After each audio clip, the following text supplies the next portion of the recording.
Pernah nggak Anda sadar kalau hidup ini, dari sel terkecil di tubuh kita sampai ke planet yang kita tinggali, itu sebenarnya adalah soal menjaga keseimbangan.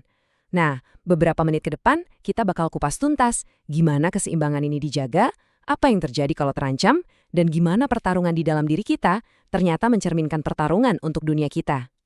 Coba deh pikirin ini sebentar. Kemampuan tubuh kita yang luar biasa untuk mengatur dirinya sendiri, menjaga semuanya tetap stabil, inilah inti dari obrolan kita hari ini. Ini tuh keajaiban yang terjadi setiap detik tanpa kita sadari sama sekali. Istilah kerennya itu homeostasis.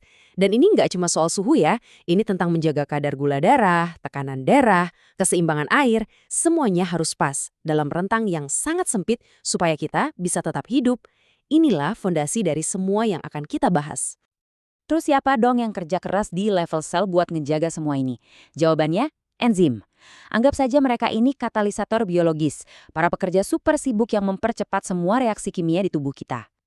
Nah, yang keren dari model ini tuh, simple tapi jenius. Bayangin aja enzim itu sebuah gembok, dan molekul tertentu yang disebut substrat itu kuncinya. Cuma kunci yang pas yang bisa masuk, memicu reaksi, dan kemudian melepaskan produk baru. Proses ini loh, terjadi ribuan kali setiap detiknya. Tapi ya namanya juga sistem, nggak selamanya mulus kan? Keseimbangan ini bisa terancam. Ketika ada penyusup asing yang masuk, seluruh sistem harus siaga. Dan disinilah pertarungan dimulai. Oke, sekarang kita masuk ke bagian di mana tubuh kita harus mempertahankan diri. Ini adalah drama mikroskopis yang menentukan kesehatan kita setiap hari. Jadi, intinya gini, sistem imun kita itu jago banget buat ngenalin mana kawan, mana lawan. Sistem ini harus bisa bedain mana sel tubuh kita sendiri yang harus dilindungi dan mana penyusup asing yang harus dihancurkan. Salah identifikasi sedikit aja bisa jadi masalah besar. Yuk, kita kenalan lebih dekat sama salah satu penyusup paling beken, virus. Virus itu sebenarnya kayak pembajak. Dia nggak hidup sendiri, tapi malah menyusup ke sel kita, mengambil alih mesin di dalamnya, dan mengubahnya jadi pabrik pembuat virus. Begitu alarm bahaya bunyi, tubuh kita jelas nggak tinggal diam dong. Sistem keamanan yang super canggih, sistem imun, langsung dikerahkan untuk melawan ancaman itu. Terus gimana caranya sistem imun tahu ada penyusup? Dia mencari semacam tanda pengenal asing yang namanya antigen. Antigen ini ada di permukaan virus atau bakteri, dan berfungsi seperti bendera merah buat sel-sel kekebalan kita. Nah ini nih prosesnya keren banget. Begitu antigen terdeteksi, pasukan khusus kita yang disebut limfosit langsung aktif. Mereka kemudian memproduksi antibodi yang bisa kita bayangin sebagai misil pencari target. Misil ini dirancang khusus untuk mengunci antigen si penyusup, membuatnya jadi target empuk untuk dihancurkan. Nah, ini bagian paling pinternya nih. Sistem imun kita itu punya memori. Setelah berhasil melawan patogen, ia menyimpan catatan tentangnya. Jadi kalau patogen yang sama datang lagi, responsnya bakal jauh lebih cepat dan lebih kuat. Inilah prinsip dasar di balik imunitas dan, ya, vaksinasi. Oke, tadi kan kita udah lihat pertarungan di dalam tubuh kita. Tapi coba deh kita perluas pandangan kita. Kira-kira prinsip keseimbangan yang sama ini berlaku juga nggak ya di skala yang jauh lebih besar? Tentu saja. Dan ternyata jawabannya iya. Konsep homeostasis ini nggak cuma ada di tubuh kita loh. Prinsip keseimbangan yang sama persis juga bekerja dalam skala yang jauh lebih besar. Di seluruh ekosistem, bahkan di seluruh planet kita.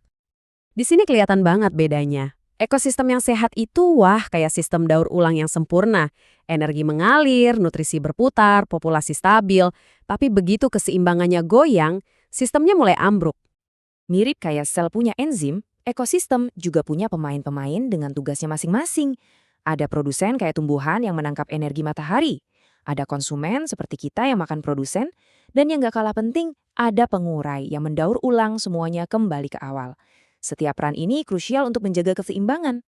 Dan ngomong-ngomong soal keseimbangan planet, salah satu yang paling vital itu adalah pergerakan karbon. Karbon itu kan bahan dasar kehidupan, dan siklusnya yang seimbang penting banget buat iklim bumi. Kalau secara alami, siklus ini tuh elegan banget. Tumbuhan menarik karbon dioksida dari udara, mengubahnya jadi energi, hewan dan tumbuhan mengembuskannya kembali, dan pengurai memastikan tidak ada yang sia-sia. Sistemnya tertutup, seimbang, pokoknya pas. Sayangnya, keseimbangan yang udah berjalan ribuan tahun ini sekarang mulai goyah. Aktivitas manusia memompa karbon ke atmosfer dalam jumlah yang sangat besar, jauh lebih tepat daripada kemampuan alam untuk menyerapnya kembali. Kita seolah-olah sengaja bikin timbangannya jadi berat sebelah. Dan inilah beberapa biang keladinya. Pembakaran bahan bakar fosil seperti batu bara dan minyak itu melepaskan karbon yang sudah jutaan tahun terkunci di dalam bumi. Lalu, deforestasi menghilangkan pohon-pohon yang seharusnya menyerap CO2. Dan proses industri juga menambah emisi ke atmosfer. Oke, kita udah lihat skala sel, skala planet. Sekarang kita sampai ke bagian yang paling penting. Di mana peran kita dalam semua ini? Angka ini kelihatannya kecil ya, tapi ini bukan sekedar angka. Kenaikan 1,1 derajat Celcius ini adalah konsekuensi nyata dari keseimbangan yang terganggu. Anggap aja ini planet kita lagi demam, sinyal bahwa sistemnya sedang berjuang keras mengatasi kelebihan panas. Jadi, apa benang merahnya? Gini, ternyata pertarungan sel imun kita melawan virus di dalam darah itu mencerminkan perjuangan yang jauh lebih besar yang terjadi di planet kita. Semuanya saling terhubung dalam satu jaring-jaring kehidupan yang kompleks. Jadi, dari pertahanan sel kita sampai kestabilan iklim, pertarungan untuk keseimbangan itu ada di mana-mana, di dalam diri kita dan di seluruh dunia. Keduanya saling terhubung. Pertanyaannya sekarang bukan lagi apakah kita ikut andil, tapi ke arah mana kita akan menggeser timbangan ini.